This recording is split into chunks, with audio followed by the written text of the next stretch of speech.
اعوذ باللہ من الشیطان الرجیم بسم اللہ الرحمن الرحیم اللہم صلی علی محمد و آل محمد و عجل فرجہم۔ جہان علم سٹی آف نالج اکیڈمی سے آپ کی بیوی جان آپ سے مخاطب ہیں۔ السلام علیکم ورحمۃ اللہ وبرکاتہ۔ پروردگار عالم سے دعا ہے کہ آپ سب صحت و سلامتی کے ساتھ رہیں اور اچھے اچھے کام کریں اور اللہ تعالیٰ آپ کے اوپر اپنی رحمتیں نازل فرمائے۔ تو ہم وصیت کے بارے میں بتا رہے تھے کہ وصیت کرنا جو ہے نا، جیسے کہ قرآن حکیم میں ہے کہ متقین کے اوپر لازم قرار دیا گیا ہے۔ اب اس میں انہوں نے بتایا، یہ جو کتاب ہم نے آپ کے سامنے پیش کر رہے ہیں پیغام وحدت اسلامی کی طرف سے ہے، کہ اس میں 10 یاد دہانیاں ہیں کہ وصیت میں چند مسائل پر توجہ رکھنی چاہیے۔ پہلا تو یہ ہے کہ وصیت میں صرف مالی مسائل پر نظر نہ رہے۔ جیسے قرآن حکیم اس سلسلے میں ارشاد فرما رہا ہے کہ جب جناب یعقوب کی موت کا وقت آ پہنچا تو انہوں نے اپنے بیٹوں کو جمع کیا اور پوچھا کہ تم میرے بعد کس کی پرستش کروگے؟ تو اس کا جواب بیٹوں نے یہ دیا تھا کہ ہم آپ کی اور آپ کے آبا و اجداد کی، باپ دادا کی، یعنی کہ اس کے رب کی پرستش کریں گے۔ تو دیکھیں، آپ دیکھیں کہ جناب یعقوب والد بھی ہیں اور جناب یعقوب جو ہیں نبی بھی ہیں، اور بیٹوں کا بھی، بیٹوں میں جناب یوسف بھی شامل ہیں جو کہ نبی ہیں، لیکن اس کے باوجود بھی انہوں نے جو ہے بیٹوں کی توحید کی فکر ہے کہ کس کی عبادت کرو گے تم، کس کے قرب میں رہو گے۔ تو یہ نہیں ہے کہ آپ صرف مال و دولت ہی کے وہ کریں، بلکہ جو ہے وصیت دین کے بارے میں بھی کرنی چاہیے، اور اس کے لیے ہم آپ کو آگے بہت کچھ بتائیں گے۔ بہت ساری باتیں ہیں جو اس کے اندر ہیں اور ہم نے پڑھی بھی ہیں، تو ہم آپ کو بتانے کی کوشش کریں گے۔ اور دیکھیں، امیر المومنین کی کون سی منزل ہے، جب ضربت کے بعد زخمی حالت میں انہوں نے کیا کیا تھا، اپنے فرزندوں کو جمع کیا تھا اور وصیت کی تھی۔ سب سے پہلے جو وصیت کی انہوں نے وہ تقویٰ کی وصیت کی، کہ تقویٰ کیا ہوتا ہے کہ انسان گاڈ کانشیس ہو کہ ہر وقت اللہ تعالیٰ مجھے دیکھ رہا ہے، ہر وقت میں اس کی نظروں کے سامنے، وہ سمیع بھی ہے، وہ بصیر بھی ہے۔ تو تقویٰ کی تاکید فرماتے ہیں کہ ہر وقت اللہ تعالیٰ کو حاضر و ناظر جانا۔ اس لیے وصیت میں صرف مالی یا مادی پہلو مد نظر نہیں ہونے چاہیے۔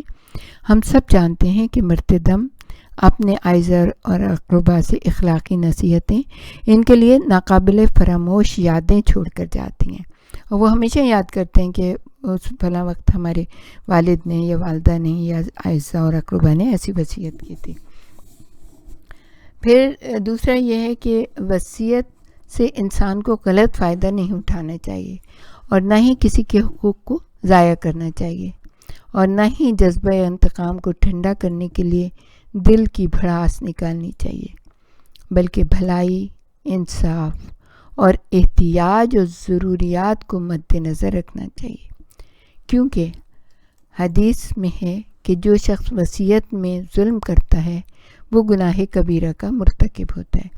یہ مثال کے طور پہ یہ ہے کہ آپ کسی سے ناراض ہیں، مثال کے طور پہ خدا نخواستہ ناچاکی ہو گئی، کسی سے ناراض ہیں، تو اب وصیت میں لکھ دیں کہ نہیں، اس کو کوئی حصہ نہیں ملے گا، یا اس طرح کی باتیں یا جو بھی ہے۔ لیکن یہ ہے کہ یہ چیز نہیں ہونی چاہیے، اس لیے کہ یہ وصیت سے بالکل غلط فائدہ نہیں اٹھانا چاہیے۔ اور آپ نے فرمایا حضور نے کہ جو شخص وصیت میں ظلم کرتا ہے، یعنی یہ ظلم ہی ہے نا کہ حقدار کو اس کا حق نہ دیا جائے۔ آپ اپنی وجہ سے ناراض ہیں، لیکن جس کا حق ہے اس کو پہنچنا چاہیے۔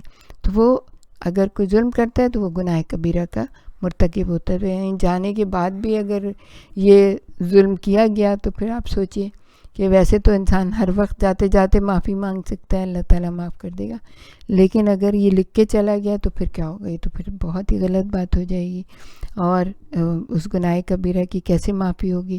ہم اس کے بارے میں تو کچھ نہیں سوچ سکتے۔ اللہ تعالیٰ رحمان الرحیم ہے، اللہ تعالیٰ میں توفیق عطا فرمائے کہ ہم صحیح کام کر کے اس دنیا سے جائیں۔ اچھا، اور تیسری چیز یہ ہے کہ وصیت کرنے والا اپنے بیٹوں یا اولاد کے حقوق کو ضائع نہ کرے۔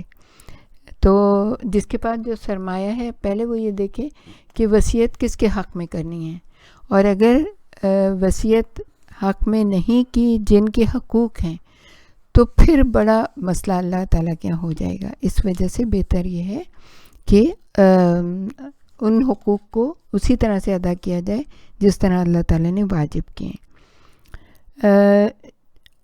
ایک اور حدیث میں ملتا ہے کہ جو شخص اچھی وصیت نہیں کرتا وہ جمع مرد نہیں ہے اور اسے ہماری شفاعت نصیب نہیں ہوگی.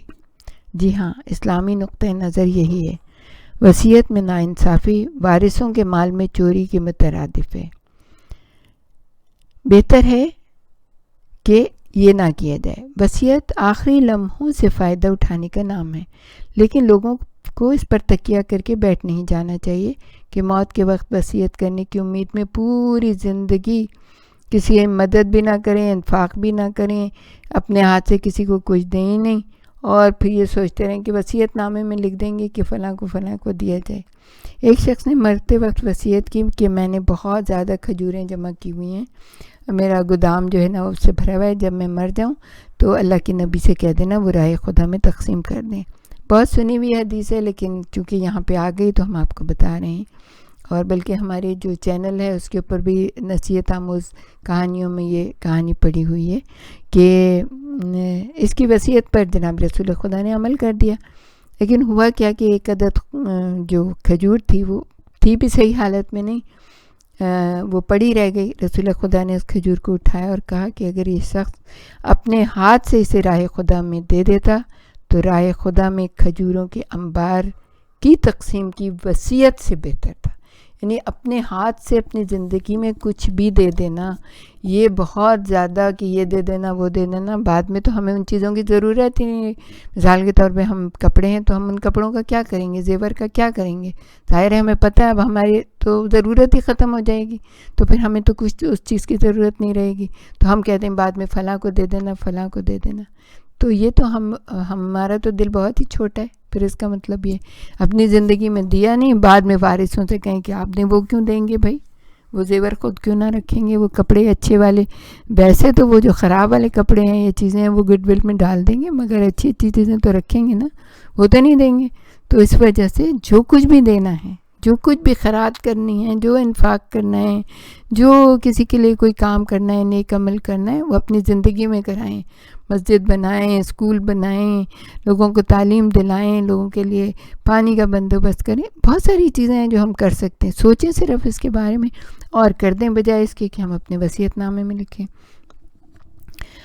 شاید رسول خدا کی اس ارشاد کی وجہ یہ ہو کہ وصیت روح سخاوت کو حیات نہیں بخشتی. بس یہ ہوتا ہے کہ چند لوگوں کے پیٹ بھر جاتے ہیں، کچھ دے دیا جاتا ہے ان کو، لیکن اصل میں یہ کہ انسان اپنی زندگی میں دے. انسانی کمال ہے اسلام میں، اصل جو ہے نا وہ انسانی کمال ہے. یعنی انسان کو اللہ تعالیٰ ایلیویٹ کرنا چاہتا ہے، اس کو بلند مرتبہ دینا چاہتا ہے. ایک ایک قدم پہ جو کچھ وہ کر رہا ہے، اگر وہ نیک عمل کر رہا ہے تو اس کو بہت زیادہ بلندی مل رہی ہے. جیسے ہم عام طور سے کہیں بچوں کو سمجھانے کے لیے کہ جنت میں بلند درجات اس کو مل رہے ہیں. تو اصل یہ ہے کہ انسان ایلیویٹ ہو، اللہ تعالیٰ کے حکم کی پابندی کرتے ہیں، نہ کہ شکم سیری ہے. اور ہاں، مادہ پرستوں کی نظر میں جو ہے خرموں کے انبار کی تقسیم زیادہ اہمیت رکھتی ہے، لیکن اسلام کی نظر میں وہ عمل اہمیت رکھتا ہے جو انسان کو کمال اور ارتقاء عطا کرے.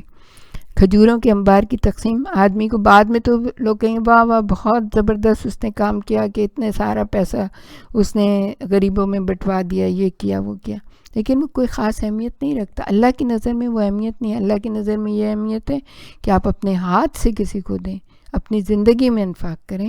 ہمارے ائمہ طاہرین کی مثال تو سامنے ہے نا، روزے پہ روزے رکھتے رہے اور روٹیاں تصدق کرتے رہے، اور پھر کیا ہوا؟ اللہ تعالیٰ نے سورہ دہر نازل کی. کیا عظیم سورہ ہے وہ، سب پتہ ہے، ہم سب سنتے ہیں، بس واہ واہ کرتے ہیں، اور بس عمل کے میدان میں تو بہت ہی پیچھے کی طرف ہیں.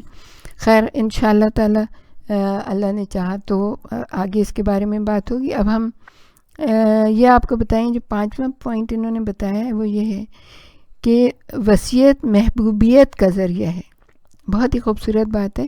روایت میں ہے کہ ہمارے ائمہ معصومین اپنے رشتہ داروں کے لیے جو حتیٰ ان عظیم ہستیوں سے وابستہ بھی نہیں تھے، یعنی ان کے خلاف تھے لیکن رشتہ دار تھے، ان کے لیے بھی وصیت کر کے ائمہ طاہرین جاتے تھے، اور اپنے مال سے زندگی میں بھی ان کی مدد کرتے تھے. منہ پہ سر پہ کپڑا لپیٹ لیتے تھے، رات کی تاریکی میں جاتے تھے اور ان کو داد و دہش کرتے تھے، اور وہ کہتے تھے کہ دیکھو ہمارے وہ جو ہے جن کو تم امام مانتے ہو وہ تو ہماری مدد ہی نہیں کرتے، آپ غیروں کی ہماری مدد کرتے. جب وہ چلے جاتے تھے اس دنیا سے اور کوئی نہیں آتا تھا ان کی مدد کرنے کے لیے، تب وہ سمجھتے تھے کہ ہاں یہ تو ہمارے وہی عزیز اور رشتہ دار تھے. تو ائمہ نے بتایا کہ اپنے رشتہ داروں کے لیے ضرور وصیت کرنی چاہیے، کہ اس طرح ان کے دلوں میں اپنے دین اور مکتب کی محبت پیدا کر کے ان کو جذب کرتے تھے. یعنی کہ ائمہ طاہرین یہ کام کرتے تھے کہ اسلام کی صحیح محبت ہو جائے اور شیعان آل محمد میں شامل ہو جائیں گے، تو اس طرح سے عمل کیا کرتے تھے. اور چھٹا پوائنٹ یہ لکھا ہے انہوں نے کہ وصیت کبھی واجب بھی ہوتی ہے. اچھا، وصیت ویسے تو وصیت کرنا مستحب ہے، لیکن قرآن حکیم میں یہ حکم کتب علیکم کے ذریعے ظاہر ہوا ہے، یعنی کہ کتب علیکم کے ذریعے ہوا ہے. یہ بالکل وہی تعبیر ہے جو روزے کے واجب ہونے کے حکم کے لیے استعمال ہوتی ہے. چنانچہ وصیت جو ہے مستحب ہونے کے باوجود قرآن مجید کی تعبیر اور رہبران دین کی تاکید نے اسے مستحب سے بڑھا کر واجب کی سرحد تک پہنچا دیا ہے. اور فقہ میں بھی بیان ہوا ہے کہ جب بھی انسان خدا کا یا کسی اور کا مقروض ہو یا لوگوں کی ایسی امانتیں اس کے پاس ہوں جن کے تلف ہو جانے کا اندیشہ ہو، تو حقوق الناس کی حفاظت کے تحت اس پر وصیت کرنا واجب ہے. ظاہر ہے کہ یہ وجوب ان لوگوں پر بھی شامل ہے جو خمس و زکوٰۃ اور دوسرے اسلامی ٹیکس کے مقروض ہیں. اب ہم بتائیں گے آپ کو کہ حق وصیت کی مقدار کیا ہے. حق وصیت کی مقدار کیا ہے کہ اسلام میں انسان اپنی 1/3 مال کی وصیت کر سکتا ہے، لیکن وارثوں کے حق میں نقصان نہ ہو اور ان کے احساسات قانون اسلامی کی طرف سے مجروح نہ ہوں. اس لیے بہتر یہ ہے کہ 1/3 سے بھی کم کے بارے میں وصیت کرے. یعنی اگر پیسہ کم ہے اور بچے جو ہے نا، اگر اس طرح سے آپ سوچیں کہ جن کے لیے وصیت کی جائے گی وہ زیادہ ہیں اور ان کے مالی حالات بھی مخدوش ہیں، تو 1/3 کے بجائے، جو کہ رکھا گیا ہے شریعت اسلام نے، 1/3 کے بجائے آپ 1/4 مال کی بھی وصیت کریں تاکہ بقیہ حق وراثت کے اعتبار سے تقسیم ہو جائے. یعنی اگر مثال کے طور پر آپ 12 روپے میں 4 روپے کی وصیت کا حق رکھتے ہیں، تو بہتر ہے کہ اپنے رشتہ داروں کی بہتری کے لیے 3 روپے کے بارے میں ہی وصیت کریں تاکہ وارثوں کے جذبات کو ٹھیس نہ پہنچے. یقیناً یہ لکھتے ہیں کہ ہم اس قانون پر ایک کلی نگاہ ڈالیں گے تو یہی معلوم ہوگا کہ 1/3 سرمایہ معاشرے کی کتنے اقتصادی مشکلات کو حل کر سکتے ہیں. ایک اور پوائنٹ جو انہوں نے لکھا ہے وہ یہ لکھا ہے کہ وصیت بدشگونی نہیں ہے. شاید بہت سے لوگوں کے وصیت نامہ نہ لکھنے کی وجہ یہ ہو کہ وہ وصیت کرنے کا مطلب جلد مر جانا سمجھتے ہیں، لہٰذا اسے بدشگونی سمجھتے ہوئے اس سے پرہیز کرتے ہیں. ایسا کچھ بھی نہیں ہے، بلکہ بہت اچھی سی بات یہ کہ آپ نے مثال کے طور پہ آپ نے کوئی ممبرشپ لے لی، جیسے ہم یہاں پہ ہوتا ہے کسی امام بارگاہ کی ممبرشپ لیتے ہیں، اور پھر مثال کے طور پہ اس میں ہمیں یہ بھی ہوتا ہے کہ ہم جیسے بریل اسکیم بھی لے لیتے ہیں کہ ہماری موت کا جو خرچہ ہے وہ بھی ہمارے حصے پورا ہوگا اور ہماری قبر کی جگہ بھی لی جائے گی. یہ بہت اچھا سسٹم ہے یہاں پہ، اور بلکہ میں سفارش کروں گی کہ آپ اپنے ملکوں میں بھی ایسا کریں تاکہ اس وقت بعض دفعہ بہت پریشانی ہوتی ہے تو پریشانی نہ ہو. تو مثال کے طور پہ 20 سال پہلے 22 سال پہلے ہم نے آ کے یہ اسکیم لی، لیکن ابھی تک الحمدللہ زندہ ہیں اور کوئی ایسی بات نہیں ہے، تو کوئی مسئلہ نہیں ہے. اگر آپ وصیت نامہ لکھ لیں گے پہلے سے تو وہ مسئلہ نہ ہو. تو پھر ایک چیز اور آپ کو بتا دیں کہ وصیت عاقلانہ ہو، یعنی کہ عقل مندی کے ساتھ جو ہے وصیت کریں۔